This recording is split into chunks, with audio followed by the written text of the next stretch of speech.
The second way that we can help students with their intuition and their recognition of numbers is by just helping them to mess around with that quantity.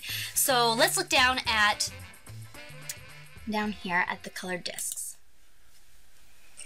So here we have a pile of numbers. So if I am the teacher, I might say to my class, all right, I would like you to select 12 objects. So again, a student is most likely to start by counting. So 1, 2, 3, 4, 5, 6, 7, 8, 9, 10, 11, 12.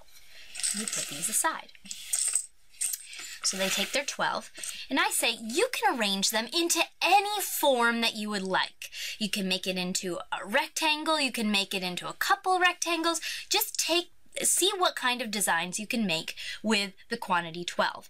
And we want to build them towards thinking about quantities in chunks like this. So maybe one student creates what we call an array, which is a rectangular arrangement of objects.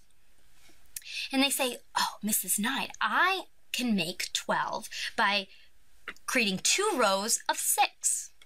And the student next to that student might say, oh, well, but Mrs. Knight, I did it in a different way. I actually used 3 rows, and I got 3 rows of 4.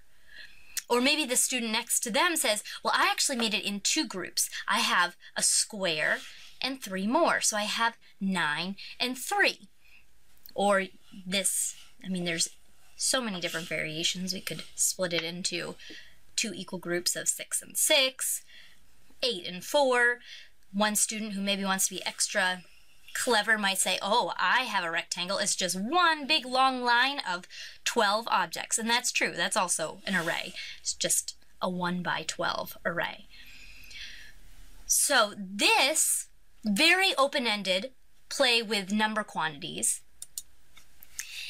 is a helpful way for them to, without even realizing, begin to experiment with addition, subtraction, multiplication, division. They don't realize that they're taking 12 and making it into a 3 by 4, 3 rows of 4. That's a multiplication topic, but really they're just experimenting with the quantity 12. What can we do with 12?